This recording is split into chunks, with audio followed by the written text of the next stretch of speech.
July 4th, 2025. Hotels across America sold more rooms than any day in history. But just weeks earlier, June marked the first year-over-year drop in U.S. travel spending since 2021. How can both be true at the same time? And could Trump tariffs 2025 be adding pressure to an already fragile tourism market? Let's dig into the data and uncover what's really driving this split in America's travel story. The 2025 travel snapshot: mixed signals. From June to August 2025, TSA checkpoint data shows daily passenger volumes holding between 2.6 and 3.0 million travelers. Yet in June, U.S. Travel Association figures revealed a 0.4% year-over-year drop in total travel spending, the first decline since early 2021. According to STR, national hotel demand is essentially flat, with slight year-over-year dips showing up in several major urban markets. It's a sign that the post-pandemic tourism boom may be leveling off as the industry adjusts to a new normal.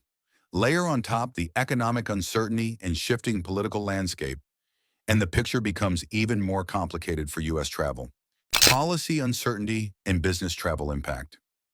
In July 2025, the Global Business Travel Association reported weaker than expected sentiment for corporate travel. Executives pointed to trade tariffs and rising visa fees as key risks shaping travel budgets for the months ahead. Airlines are already adjusting their strategies to match the shifting demand. Southwest cut its Q3 outlook, citing softer leisure and price-sensitive markets. Meanwhile, United has seen a sharp increase in premium cabin bookings, driven by higher-spending travelers and corporate accounts. The result is a clear split in the market. Affluent travelers continue to spend, while budget-conscious segments are tightening their belts. Number 6. Hotels and lodging. According to STR data from June and July 2025, national hotel occupancy has stayed roughly flat, showing neither a major collapse nor a strong rebound. Las Vegas, however, tells a very different story. In June, visitation to the city dropped 11.3% year-over-year, average daily rates fell 6.6%, and revenue per available room plunged 13.8%, according to LVCVA. These numbers reveal the pressure on one of America's most tourism-dependent markets. Yet just weeks later, on July 4th, 2025, hotels nationwide set an all-time record for the most rooms sold in a single day.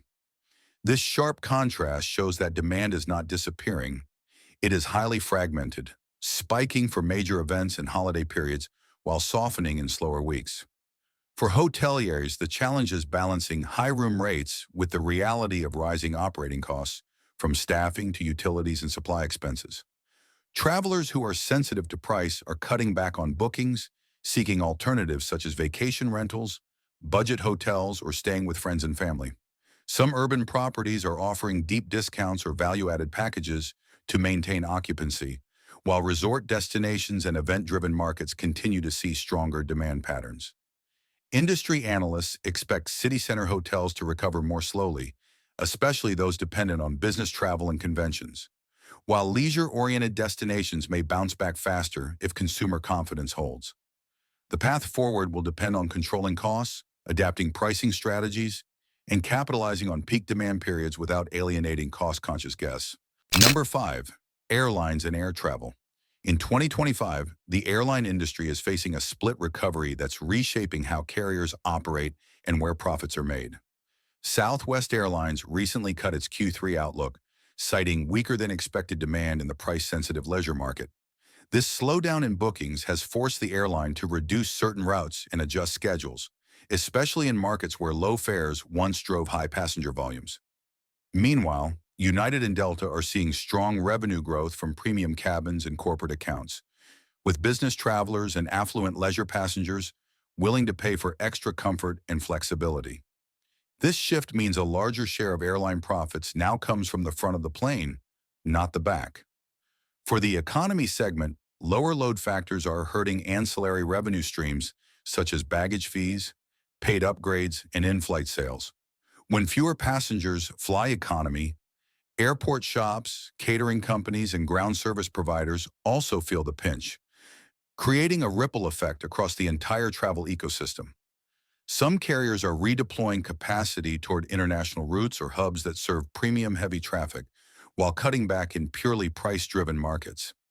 Industry analysts expect the high-end segment to remain relatively stable, supported by corporate budgets and luxury leisure travel, while the economy class continues to face pricing pressure, policy uncertainty, and competition from alternative modes of travel. The challenge ahead will be keeping both markets profitable without overextending capacity in a shifting demand landscape. Number 4. Restaurants and tourist hubs.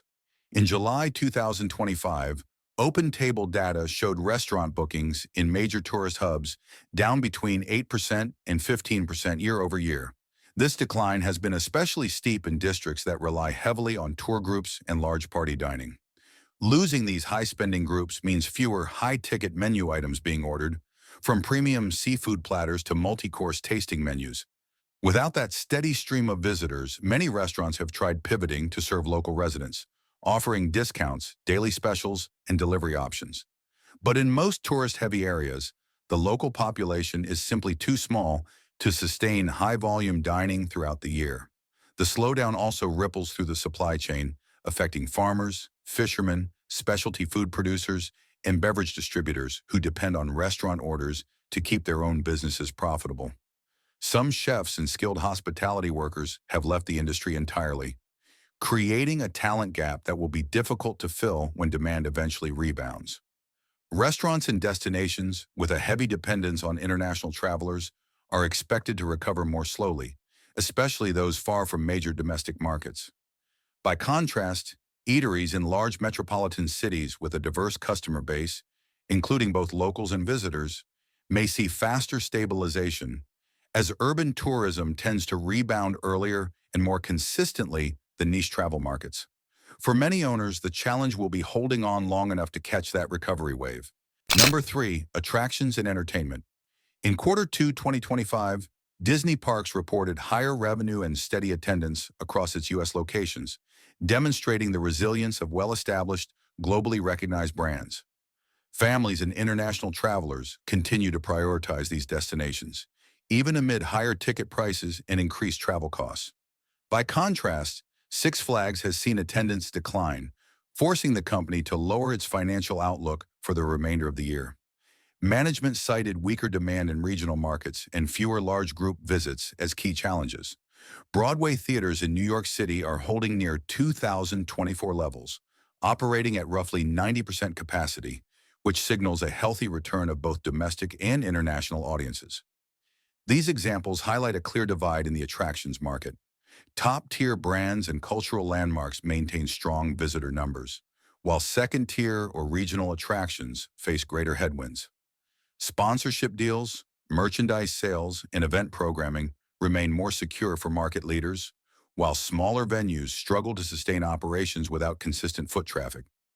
Industry analysts expect attractions with strong intellectual property, from beloved characters to iconic storylines, to recover faster as they can command loyalty and repeat visits regardless of broader market softness. Meanwhile, venues lacking that brand pull will need to innovate aggressively or risk falling further behind in the competition for tourist dollars. Number 2, car rentals and local transport. In Q2 2025, Hertz reported a slight year-over-year revenue decline, but vehicle utilization rates improved as the company optimized fleet size to match current demand. Avis, on the other hand, managed to increase its EBITDA, benefiting from tighter cost controls and a focus on high-demand markets. Tour bus companies and sightseeing operators have been hit much harder, with many seeing drastic drops in passenger numbers and some shutting down entirely. Without steady streams of tourists, large group tours have become less viable, especially in smaller or seasonal destinations. Ride-hailing drivers in popular tourist areas are also feeling the pinch as trip volumes drop and operating costs remain high, making it difficult to maintain profitability. Public transportation systems in tourist-heavy destinations have lost a significant share of ticket revenue from international visitors. This shortfall has forced some operators to consider fare increases or service cuts to balance budgets. Industry recovery in this sector is expected to be slow and heavily dependent on the return of inbound travel and large-scale events, such as conventions and festivals.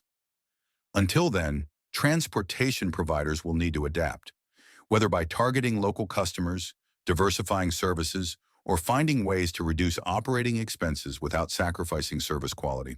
Number 1. Retail and tourist districts. In July 2025, Times Square continued to draw an impressive 200,000 to 250,000 visitors per day, according to local data. While foot traffic remains healthy, many retailers report that spending per visitor is noticeably lower than in previous years. Shoppers are browsing, taking photos, and enjoying the atmosphere, but they are making fewer big-ticket purchases. In San Francisco's Union Square, retail occupancy rates have improved, with new tenants filling previously vacant storefronts. However, sales volumes have yet to return to pre-slowdown levels, leaving many store owners cautious about long-term recovery. Luxury boutiques and outlet malls are struggling with the absence of high-spending international travelers, a segment that once drove a large share of revenue. Small independent shops in tourist districts have been hit especially hard, with some closing permanently after failing to cover rent and operating costs. E-commerce has captured a portion of this lost spending, as both tourists and locals opt for the convenience and price competitiveness of online shopping. Analysts expect physical retail in tourist-heavy areas to recover slowly, relying on the return of international tourism and major events to boost in-person sales. Until then, businesses will need to adapt their strategies, focusing on experiences, unique products, and strong local engagement to keep customers coming through the door. City case study: Las Vegas versus New York. Las Vegas has felt one of the sharpest slowdowns in June 2025, with visitation falling significantly compared to last year. The city's heavy reliance on conventions, large-scale events, and international travelers has left it vulnerable when those segments soften. Hotel occupancy, average daily rates, and gaming revenues have all shown declines, pointing to a challenging summer season. By contrast, New York City has lowered its forecast for international arrivals in 2025, reflecting broader global travel uncertainties. Yet key indicators in NYC remain relatively stable. Broadway theaters are operating at roughly 90% capacity, and midtown hotels are maintaining healthy occupancy rates. This divergence highlights an important truth. Not all tourism markets are equally weak. Destinations that rely heavily on a single source of visitors, whether business travelers, event attendees, or a specific international market, face the greatest risk when that flow slows down. More diversified markets like New York can better absorb fluctuations by drawing from a wider mix of domestic and international guests. For cities dependent on one main tourism driver, resilience will require diversifying visitor sources, hosting new types of events, and investing in attractions that appeal to broader audiences. 60-day watch list and recovery ranking. Over the next 60 days, several key indicators will help track the pace of the tourism recovery. Weekly occupancy data from STR will show how hotels are performing across different markets, especially in urban centers versus resort destinations. Daily TSA passenger counts will provide a real-time gauge of travel demand and seasonal fluctuations. GBTA business travel updates will shed light on corporate travel budgets and international meeting activity, while quarterly airline earnings will reveal which carriers are capitalizing on the current market shifts. Based on current trends, the fastest recovery is expected in premium air travel and top-tier attractions, where loyal, high-spending customers remain active. Urban hotels are likely to follow, benefiting from both leisure and business travel once demand stabilizes. Restaurants in tourist hubs should see gradual improvement, while luxury retail in tourist districts may take the longest to fully rebound without a strong return of international big-spender shoppers. Key risks could disrupt this path, including rising oil prices that push up travel costs, higher interest rates that squeeze consumer spending, and changes to visa or trade policies that influence where and how people choose to travel. Monitoring these signals closely will be critical for anticipating the next shifts in America's tourism landscape. The story of U.S. tourism in 2025 is one of mixed signals: record-breaking highs on certain days and noticeable declines in others. We've seen how major events can fill hotel rooms nationwide, even as some markets face double-digit drops in visitation and spending. It's a reminder that this recovery is uneven, shaped by timing, traveler demographics, and the policies influencing the flow of visitors. So here's the question. Are Trump tariffs 2025 just a short-term drag, or the beginning of a deeper shift in how and where people travel across America? I'd love to hear your thoughts in the comments below. If you found this breakdown helpful, make sure to like this video, share it with others, and subscribe so you don't miss our next deep dive. And remember, Juan, we'll continue tracking Trump tariffs 2025 and the U.S. tourism landscape to keep you informed with the facts that matter most.